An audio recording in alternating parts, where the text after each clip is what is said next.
Hello, and welcome to the podcast. This is Get in the Driver's Seat. We're telling stories about leadership moments in professional practice. I'm your host, Sandra Beckor, Practice Management Coach at Beckor Management. So today, we're talking about difficult conversations. Don't turn that off. So we're going to face them head on rather than avoiding or delaying, because the underlying issue probably isn't going away anytime soon. So to tackle this sensitive topic with me, I'm excited to introduce Hannah Lau, an entrepreneur, strategist, and marketer. She has built a truly international career, including 15 years spent overseas, with the most recent 10 years running her own consulting business, Steer Asia. Hannah is also an international marketing mentor at Accelerator Center and entrepreneur in residence for the Ella Accelerator at Y-Space York University, which is where we met. Welcome, Hannah. Thanks for having me. Such a difficult topic, and I'm just so glad to have a partner like you to help me to unpack it for viewers that may be facing something that maybe they've been facing for a long time, actually, and avoiding it doesn't help, as we know. Okay, so let's start sort of at the beginning. Let's start with identifying some typical types of difficult conversations, because they really don't all land in the same box, even if we're still talking about within the workplace. So what have you, Hannah, on this podcast, we like to talk about stories, examples. So what have you experienced or coached clients on? Yeah, thanks, Sandra. First of all, I just want to say thank you for this topic. I know it's difficult. It's a difficult topic about difficult conversations, but like you, I think this is definitely one of those things we should be talking about more often, because everybody's struggling with them and nobody really knows what to do, and they erupt into much bigger problems that cost us, in so many other ways, worse than money, in the end. And so thank you for this topic. I just want to start off by saying that. So my background before I became an entrepreneur, I was in corporate advertising for many years, and I was in the client management space. And so I would say that my first exposure to difficult conversations was in the client and account manager type of relationship dynamic. And then of course you have the, manager, the person who's reporting to you, like a junior, senior type of thing within the organization. And then of course, vendors, conversations with vendors or suppliers or people like that who are working with your organization where you're the client. So both, serving the client through client management and also being on the client side with vendors, I think there's a lot of different dynamics happening. And then in the management space as well. So each has its own, nuances, but, definitely not short of difficult conversations to have. Right. So that's an interesting way of framing it, depending on the relationship that you're managing. Could be your Yeah. client, could be your colleague, could be your team member. Mm. And, another way that I guess I look at this is your personality type, Mhm. management style. And so some of us, we're just built this way. And, there's no right or wrong way to be. It's just the self-awareness of how you function is important so that you can approach these things in a functional way. So, for example, if you have this struggle with people pleasing, Mhm. just as an example, these difficult conversations may show up where you're worried that somebody won't like what you have to say. Mhm.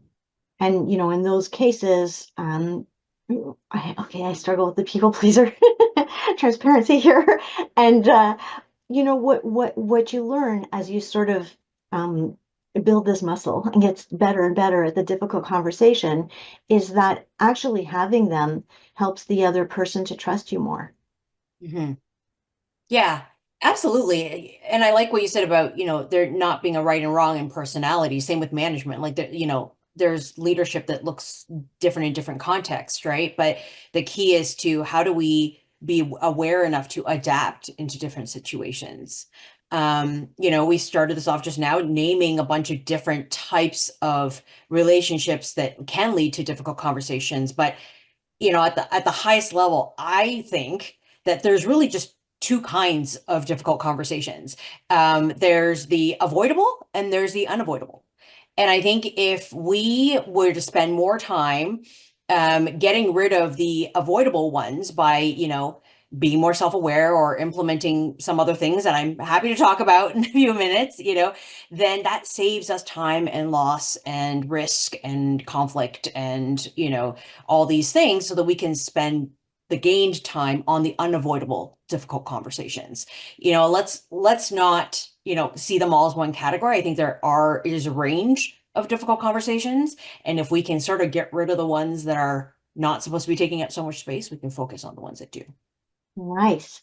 That's a really nice way of framing this. And also relates to management style and personality, because some of us are more able to avoid, and some of us tip over into very avoidant.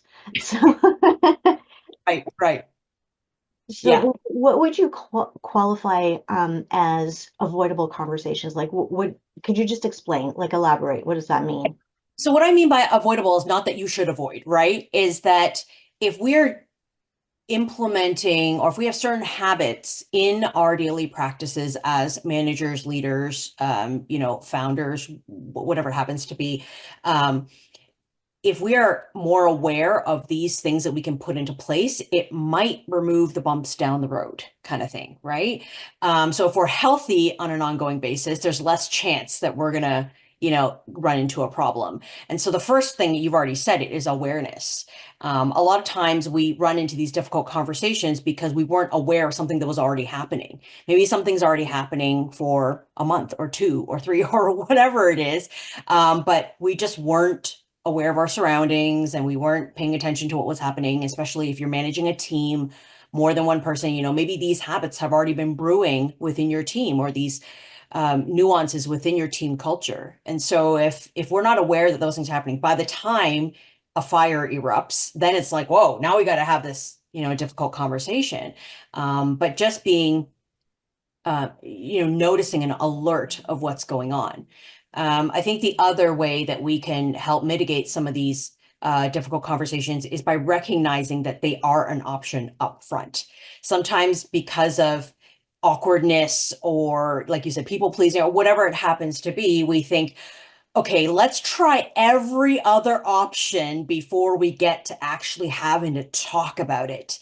And the downside to that is it probably snowballs. So if you'd started talking, if I had a thing with you and, we talked about it today, it might be, this big of a difficult conversation. But because I'm like, ooh, let me try to send her a subtle message. Let me try to, imply that this should happen without saying it out loud, or let's just kick this can down the road. By the time a month passes, it's humongous, right? And so I think recognizing upfront as a leader that this is an option we should be exploring and not a last resort, even just a mental awareness of that, I think is really important. Mm. Also as a leader, it's being ready to have them. Some difficult conversations are planned, which is great. Maybe you're doing a performance review and, you have to give some bad news, or maybe you have to, resolve a conflict in your team. Those are usually more planned. But I think as a leader, we need to have a posture of being ready at any time to have those conversations, because as you're being alert, timeliness is often key, right? That when you catch something, you can just nip it in the bud right away. And by delaying it, that, like I said, causes more problems. And so just that posture as a leader of thinking, okay, I know it's awkward. I know nobody wants to do it, but it's part of the gig. It's part of leading a team or working with a client or whatever happens to be. Just knowing that that is something that may happen just makes you more ready. Then it's less shocking for yourself. Those are some ways I guess would help prevent this from becoming a big boulder down the road. Yeah, you know what you're reminding me of? One of the things I like to do is create a conflict practicing system, or Mhm. a way of practicing conflict as a regular thing, for clients. And so what that means is, just instead of treating conflict as a bad thing, let's avoid it. Let's Mhm. invite conflict into our everyday activities. So if Mhm. you have like a regular team meeting, to say Mhm. at the end of the meeting, hey, how did that go for everyone? Let's pick one thing that went well, one thing that didn't, that we could have done better. So you get Mhm. used to doing it. And then when you have something really difficult to say, you find the words. Yes. Yeah. Yeah. You just get used to it, right? I mean, it's sometimes it's a little bit like, like, oh, I don't like going to dinner parties, for example, because, I don't know how to talk to people. But like you were saying earlier, it's a muscle. And so if you do it often enough times, you might not love it still. I don't think anybody loves conflict, but it becomes less of a hurdle to get over and to talk about it. Yeah. Yeah, and you have more confidence. Mm-hmm. Absolutely. Okay, so good segue into getting a little bit more proactive. Okay, so let's look at slicing and dicing these difficult conversations a bit differently. So Mm. sometimes they're planned. So we know we're going into this meeting. Maybe it's a performance management, maybe we're really upset about something.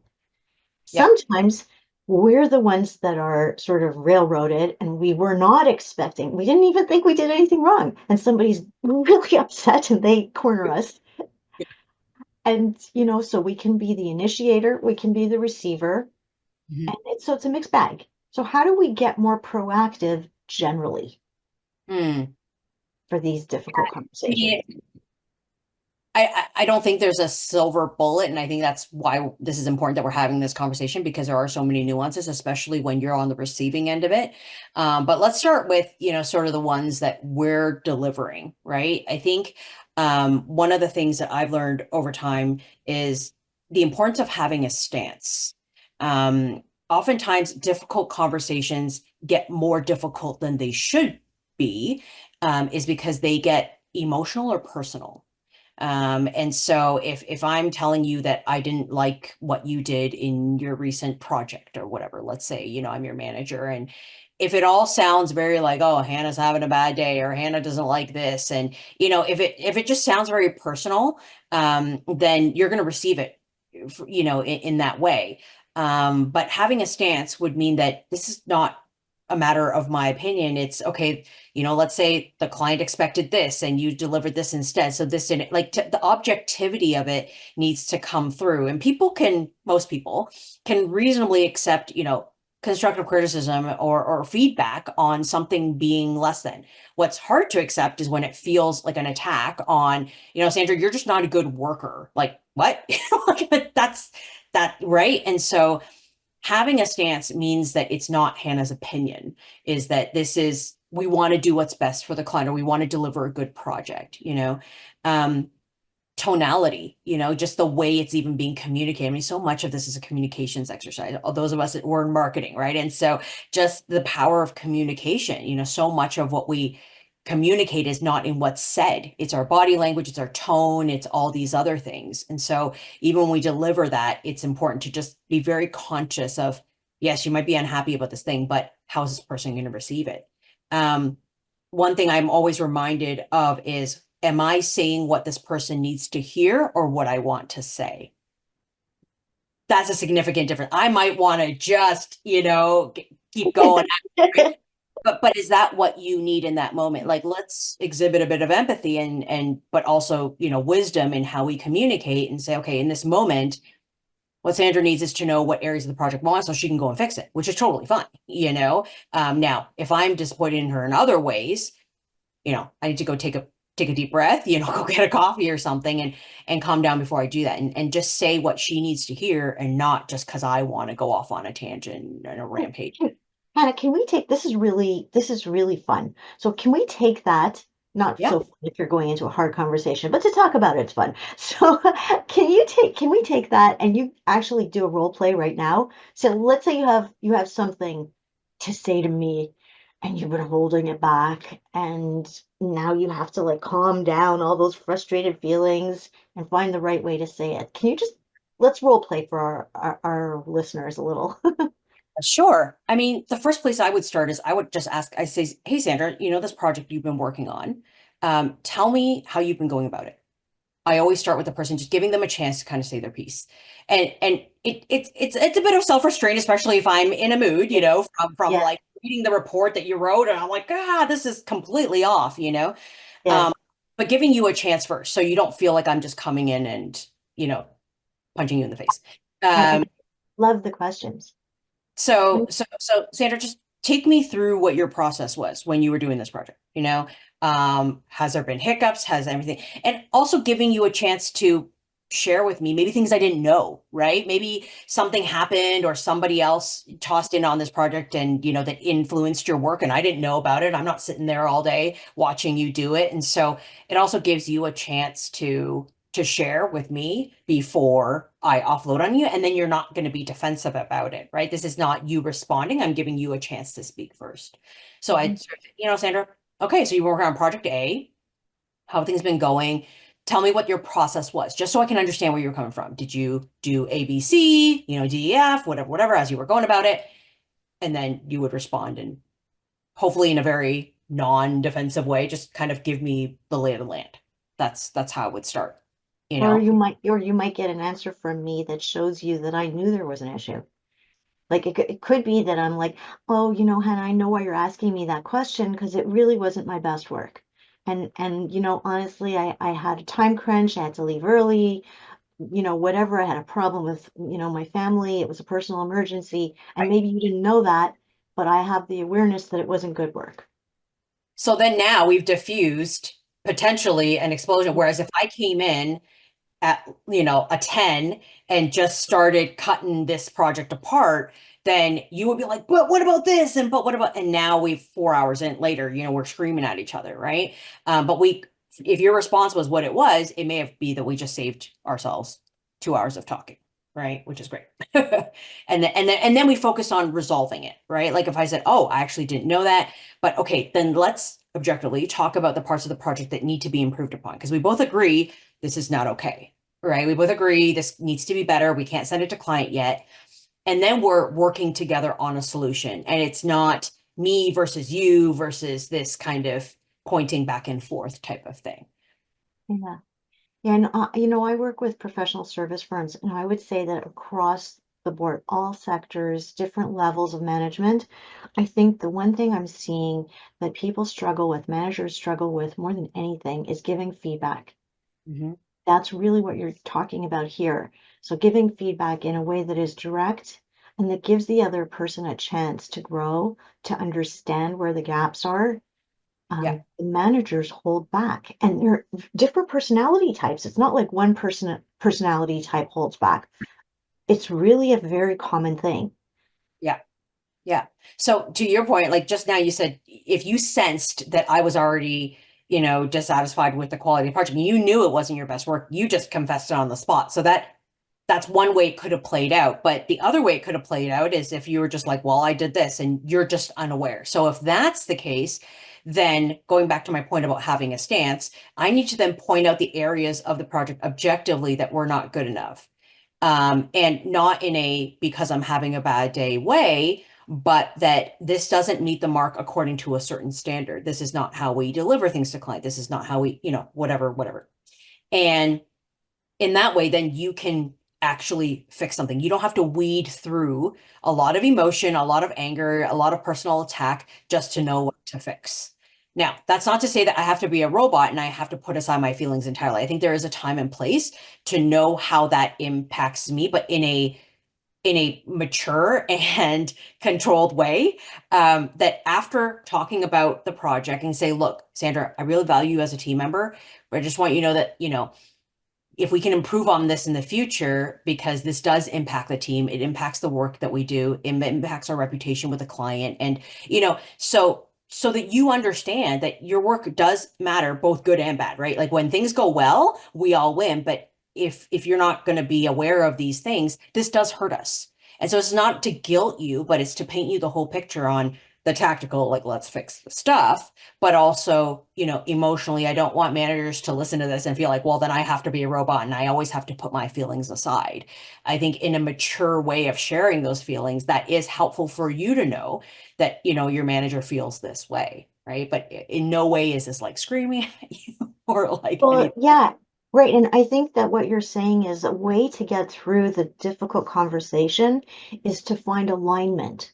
So Mhm. with the person that you have to, have this conversation with, to find the thing that you're going to partner on, whether Mhm. it's the common purpose or your values, you both believe, we don't want to put bad work out there, or we're in agreement about what this work is going to achieve for us. It's actually important.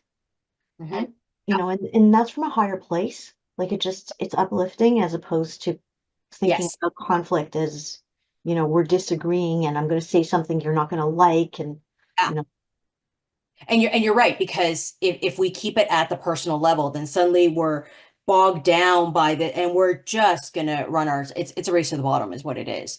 If I can, I'd like to flip this to sort of a client management situation, because I guess in professional services is where a lot of difficult conversations come up as well. Um, I'm not saying this is something everyone will want to do. I know I certainly don't want to do it, but it has worked out well. And I think there is some psychological backing to this as well. When a client is upset, how do you take it, right? When you sit on the receiving end of things. Mhm. So in my many years of client management, probably the most common is disagreeing over timelines, right? Suddenly a timeline will change, and you now have to deliver something a week earlier than originally, it would have been, or budget's cut, or something like that. Usually those are the two things, right? Time and budget, right? Um, and so most of the time, the person, your client coming to you is going to be upset. And again, I would then, just flip what I was saying earlier on that, but, hoping that I can then embody myself and receiving it instead of giving it is, letting that person just share their emotions, but not taking it personally. Um, you know, I have been shouted at many times in a client situation. And early on in my career as a very young account manager, I could tell you, it wound up in tears because I felt very personally attacked. And that's not okay, right? I'm not saying it's okay for your client to yell at you.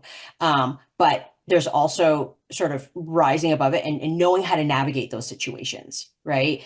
Because I can't control that person's behavior, but I can't quit my career every time someone gets upset at me, you know? So, I think there's one, just expecting that people have emotions and they may not be great at sharing them, right? And then, okay, if they're going to explode, fine. Let that clear get out first, because you can't work on solving something for your client until they feel like they've offloaded in that way, right? And again, not saying it's okay, but if it needs to happen, letting that out. And then after that, it's just remembering it's not an all or nothing game. The thing with difficult solutions is, what can we give and what can we take? Like, it's about that kind of compromise. I don't mean compromise in a bad way. I mean just in a helpful way. So when a client says, okay, we're cutting budget, then it's not like, well, then we're not doing this job, unless it really is that, it's okay, what can we reduce? How can we make this better for you? If time is short, okay, what can we deliver that's a draft, let's say, right? Or so you still have something. Like, it's like you said, it's elevating the conversation so that you're solving to something greater. It's not about I need to win and you need to lose or whatever. It's, let's just get through this. You know what I mean? Like, we all just need to go get a glass of wine, So how do we get to the end of this so we can go do that, right? And so I think a lot of times with these client conversations, they come unexpected because someone's just going to call you and say, "Hey, our budget's cut in half." Okay. What does that mean? Let's calmly think about this. Can we reduce scope? Can we phase it out? Can we do it over time? Can we, what is it, right? Like, there's so many combinations and permutations we can explore. And this is what I have found to be really helpful in client management, because these things are going to happen, right? And, losing a client over this could be quite detrimental to the business as well. And so we don't want that. So, Well, and I love that you're starting with allow it. Because if somebody feels that they have permission to speak, even if they're not even being really hot-headed about it, it still can be hard to hear it, right? Because for some of us, we're like proud of our work or perfectionist or like scared of consequences, and we still may want to shut it down, even if the client's being polite. And so this advice to allow it, just listen, don't defend yourself, just listen, even if you're right, just listen. And that alone solves problems. It may not be solving the whole thing, but letting them speak is the beginning of solving the problems. oh, it's very disarming, actually. Believe it or not, if your Yes. client is screaming at you, and even if they think they're right, which they usually do, and that's fine. And even if you can prove that you were right, if you don't do it in that moment, you wait till they've just said their piece, then you take a step back. A running start will save a multitude of problems. Take a running start and say, let's just review the project from the beginning. Okay. And then through that review, you can then say, well, here's we've checked in, here's what we've done, here's what, that kind of thing. And then, well, we didn't hear back from you for a month actually, and that's why this thing's been delayed. Okay, now you're bringing in facts in a calm and collected manner and not as a because you said this and I'm setting this. Right. I mean, unfortunately, in client management, we have to be the bigger person, right? Like we just have to. Um, and so it's about getting to the point in the conversation where it's not fighting fire with fire. It's okay, people need to feel things and say things. Okay, now let's solve the problem.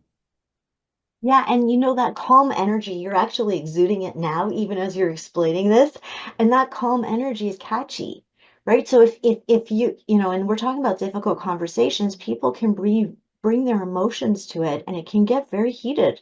But if somebody starts and they take you by surprise and they have this, okay, client is upset about something, even if they're being polite, it can still be emotional and it can be very upsetting.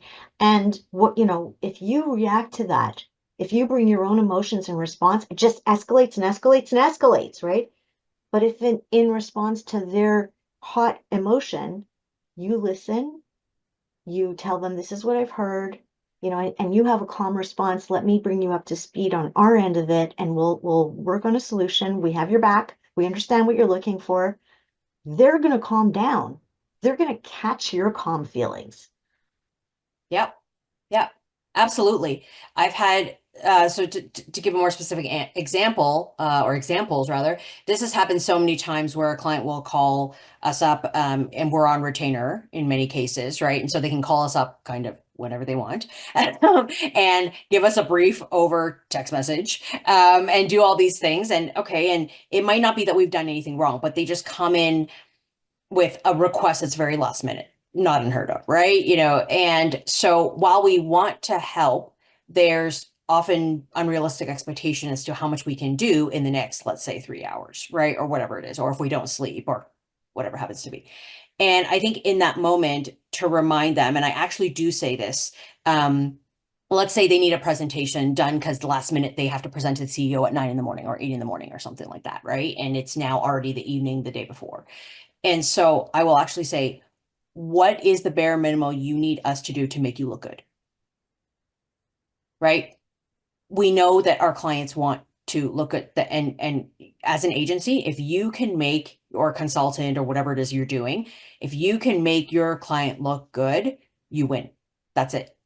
So yes, you asked for a 50-page presentation, which unfortunately I'm guessing I cannot do before, 6 a.m. the day, the next morning. Okay, so what do you need to get through this? And then it becomes a solving of what is and not a, well, they asked for this and I'm saying no. And then it just becomes this crazy, and they're inflexible and you're on retainer and whoa, okay, that escalated really quickly, right? Whereas, okay, I understand you want 50 slides.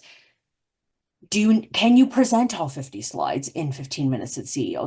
Let's talk about what are the bare minimum, like what is the 10 slides you need that are going to make you look really great? How can I help you reshape the story so you can tell 50 slides in 10 and knock it out of the park? Let's do Right. that. What's so great about what you just said, Hannah, is instead of getting all, caught up in the story of, oh, I can't do this, and why are they asking me, and do they feel like they own me? Instead of getting caught up in that storyline, instead, what you're doing is you're telling the client, I understand what's most important to you. What's most important to you is that you go into this meeting tomorrow and you feel confident and you feel like what you need, you have what you need for your client. Okay, Mm. let's talk about that. Yes. And then it So, becomes solving things together and you're yeah, standing on the same side.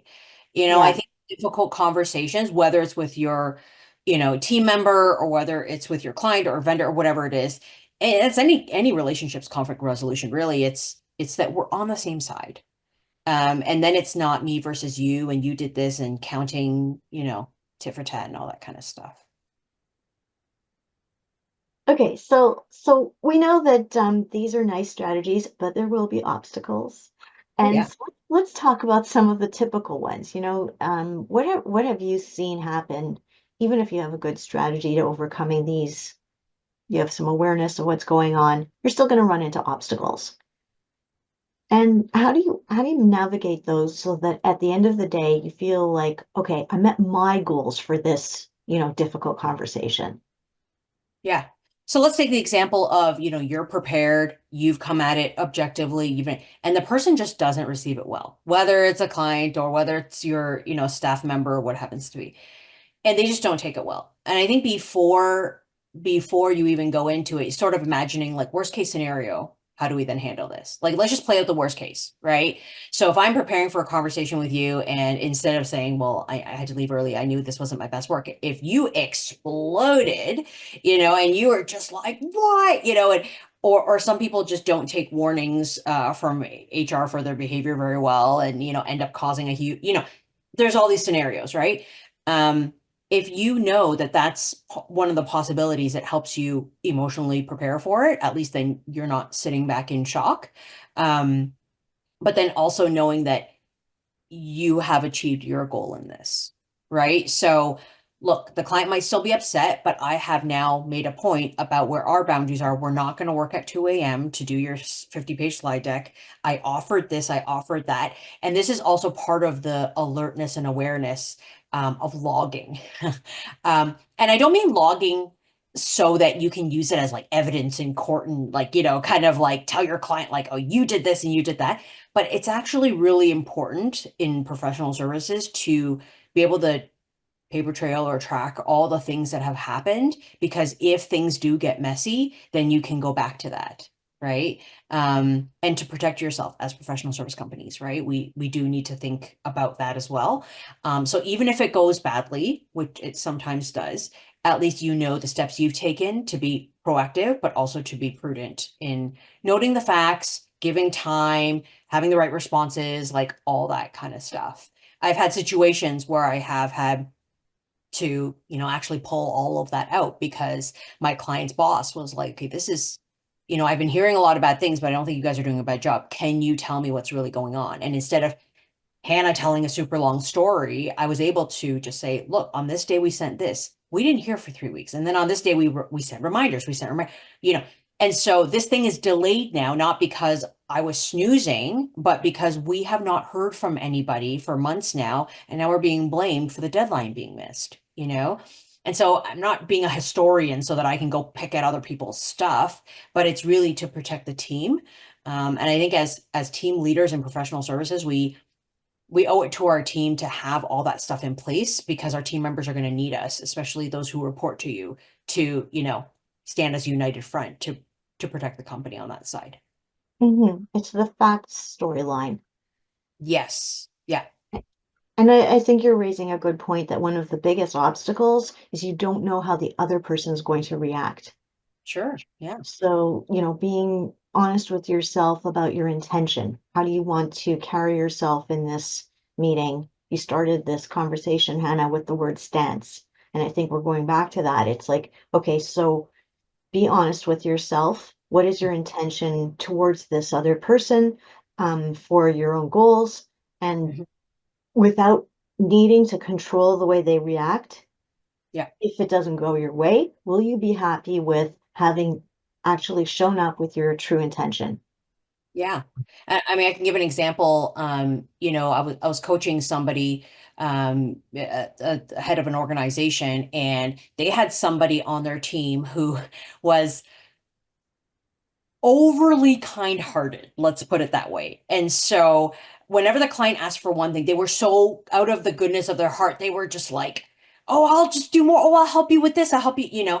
And so the leader that I was coaching, she was telling me all this. She's like, how do I, like it's getting out of control, because now we're giving away services for free, really. But this person is not malicious in doing it. They're just so, giving and, kind. And so they're just always offering to help. And they see it as I'm helping.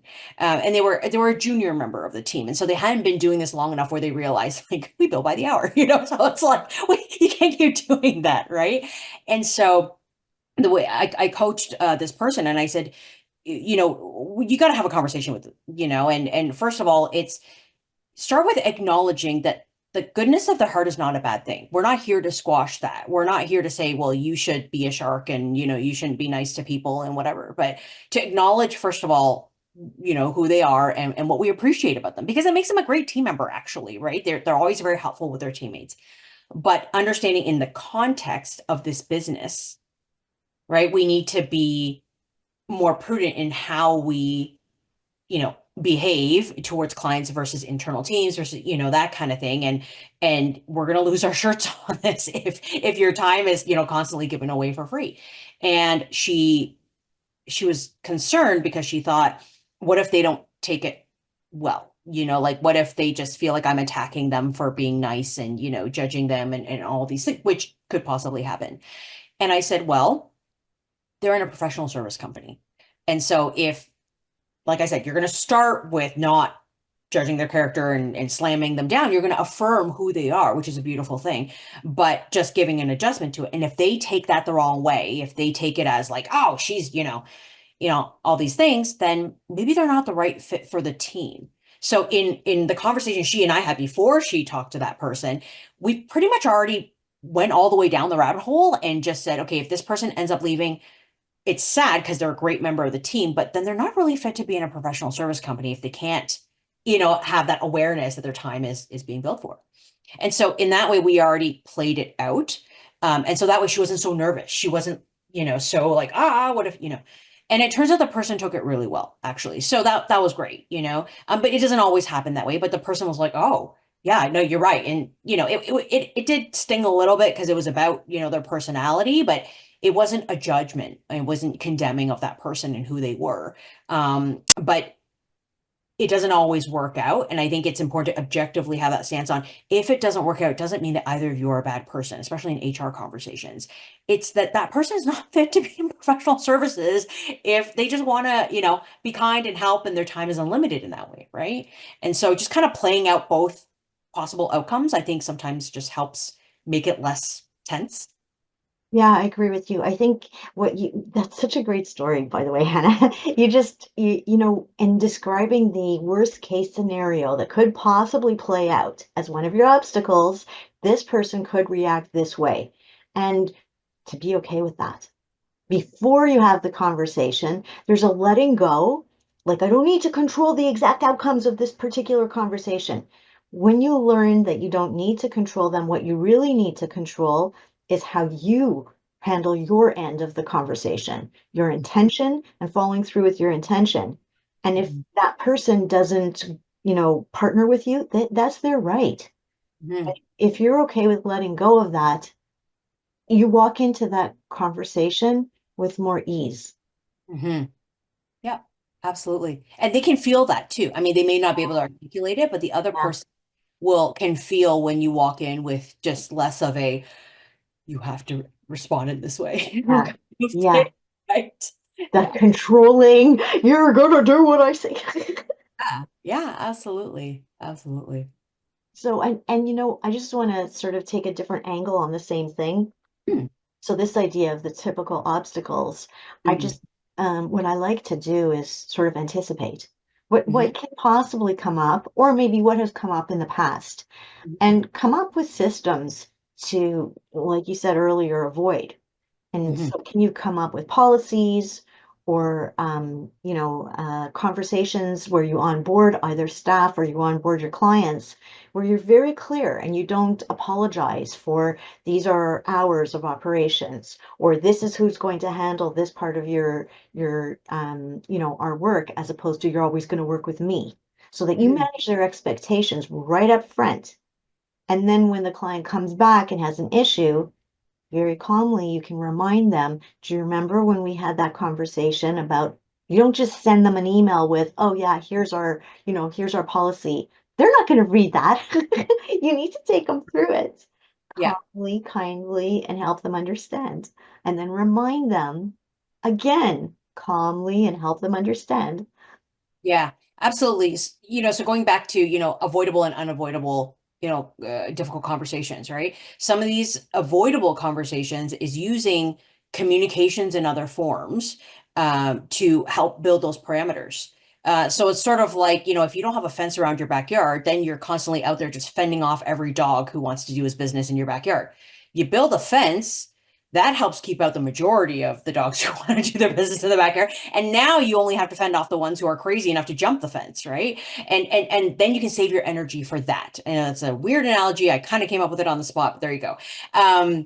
But that's what really those policies and parameters are, and they're there to protect your team as well. I'm just really conscious of the role of the leader to have these things in place, these really strong communication parameters to protect your team, because oftentimes if they're more junior people on your team, they don't have the same clout and experience as you do to navigate things with clients. And so, especially, I know in the early days of my career, I was watching my boss like just say one thing and the client would totally just like back off. I'm like, how do you do that? Oh my goodness, And here I am just like scrambling around, right? And I really appreciated when there were things that I could lean on, like policies, guidelines, terms, conditions, parameters, things like that, where I don't have to be the bad guy and keep telling my client, like, oh, I don't want to do this for you, which of course is not, right? But it's that, actually, like you said, like, well, we don't do things overnight, or there's an express fee, or there's a minimum turnaround time, or there's a whatever it is, right? And then that way your teammates can lean on those things. That's a huge help, and it reduces conflict. So yeah, I would say definitely putting those things in turns you know difficult conversations into avoidable ones, right? Because it doesn't even happen anymore because you can lean on that policy for sure.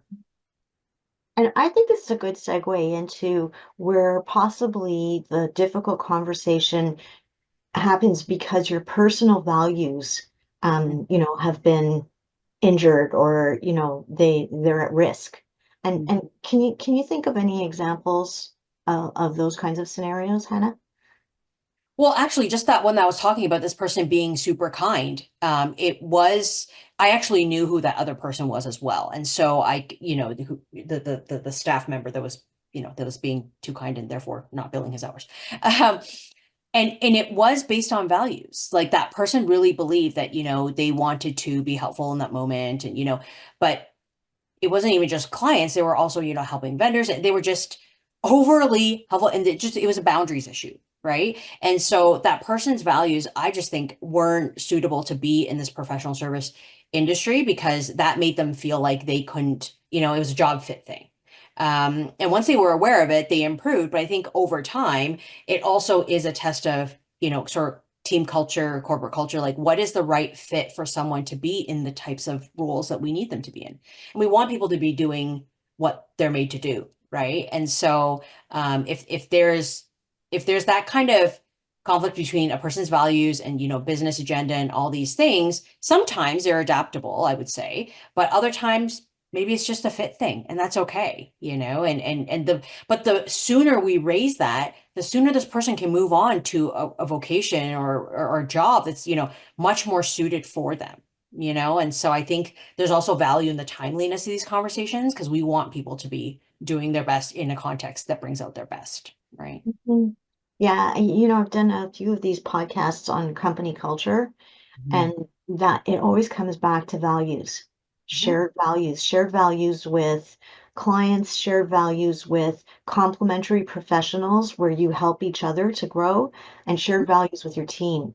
And Mhm. and that is sort of the easiest way to succeed, and to do it in a way that feels like a fun, joyful ride, just as opposed to drudgery. Yeah. No, and I'm glad you brought that up, because values at the company level can unite people, right? Can bring people together under, a common agenda, right? Which is great. But oftentimes when it becomes, let's say, the founder's values versus the team member's own personal values, then it becomes a personal thing, and it's not under any kind of common ground. Um, I've seen certain founders that I've tried to coach in this area, and, they would say, well, I've been telling my team members to not do this because it actually costs us a lot when they do that wrong. So like they should be following a certain process when they're doing something, right? But these team members do not follow the process. And so she's like been telling them over and over again, there's a procedure and all these things. And she kind of brought this up more than once. And I dug into a little bit, and I said, so pretend I'm that person. Like, how have you been communicating? I want to know how you've been saying it. I know that you've been saying it, but I want to know how you've been saying it, right? And she said, when you don't do it like this, it actually costs the company a whole bunch of money and, costs us debt and, we're already in debt and we have overwhelming debt, all these things. And so she just kind of gave me the demonstration of what she would normally say. And I said to her, I'm not sure your employees care that you're in debt, actually. So I'm not saying that they should therefore continue wasting company resources. My point is that you're sensitive about debt because you're the founder of this organization.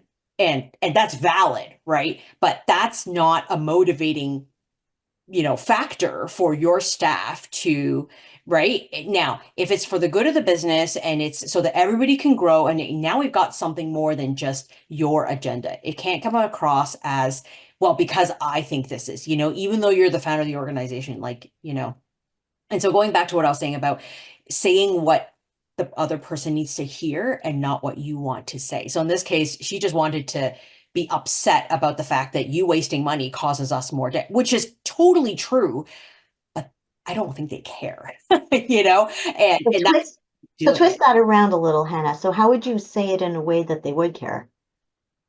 Well, overall, that it's their job to ensure that this process is done well. That's their job, and that's what their performance is measured against that. So if this process, whatever it is, you're building widgets, if the widgets cost more than they should, or the widgets break down, or the widget, whatever it is that you're doing is not done to the quality that they should so that we can sell them to customers, everyone gets impacted. Your performance is under review, right? You have criteria for pay raise or for promotion or for whatever it is, and the company also needs to keep making money so that we can pay you. Like it's the higher agenda up here and not because I'm the founder and I'm swimming in debt that now I need to make it your problem because I don't think you care.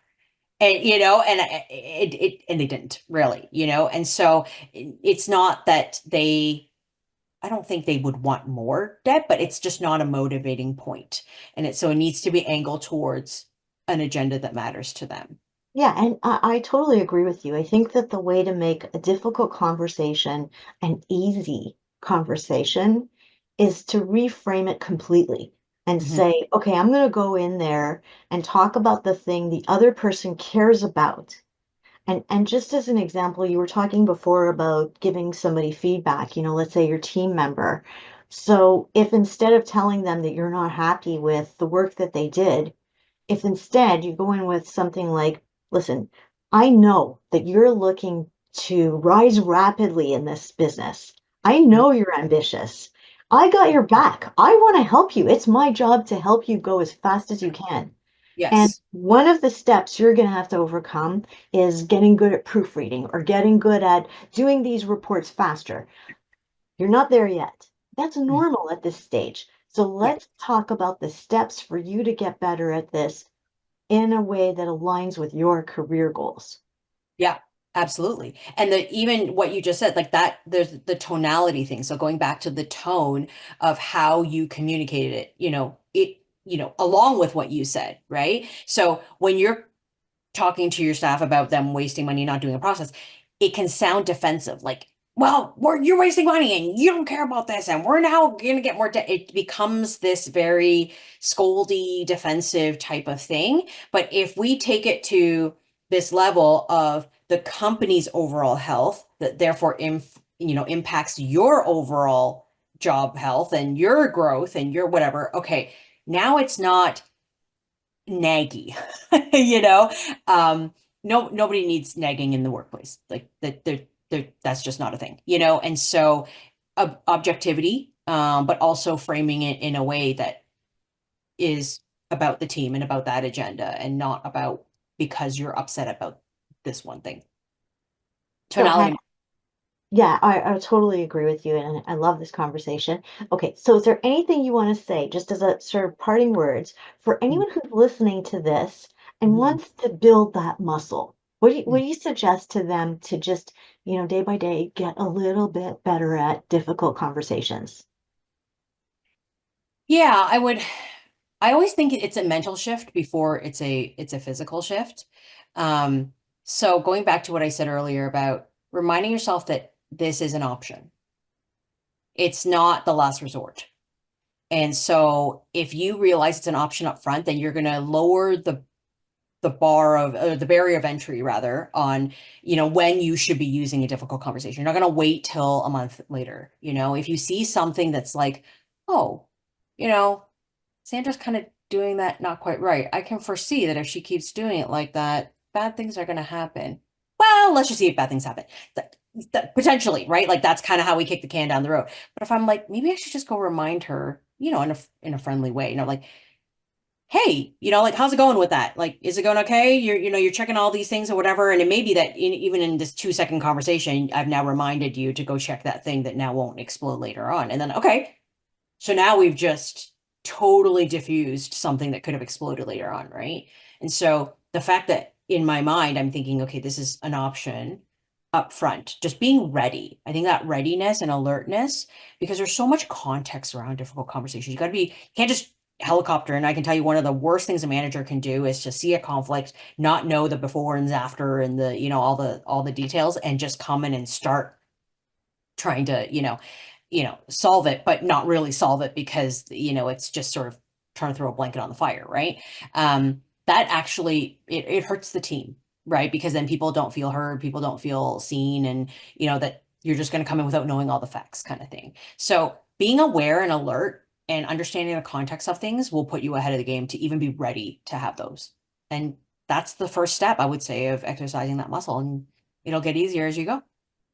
So I heard a lot of wisdom in what you just said, and a couple of a couple of things that I heard just now from you is instead of getting better at the difficult conversation, get better at the mini difficult conversation. Regularly mini difficult conversations, and show up as somebody who wants to be helpful. Yeah. Yeah, absolutely. Love it. Thank you, Hannah. Thank you so much for this conversation. This was not difficult at all. That's awesome. And to our listeners, if you are interested in learning more about Hannah Lau, please go to aster.asia. You've been listening to Get in the Driver's Seat, stories about leadership moments in professional practice. I'm your host, Sandra Beckor, practice management coach at Beckor Management. Take care, everybody.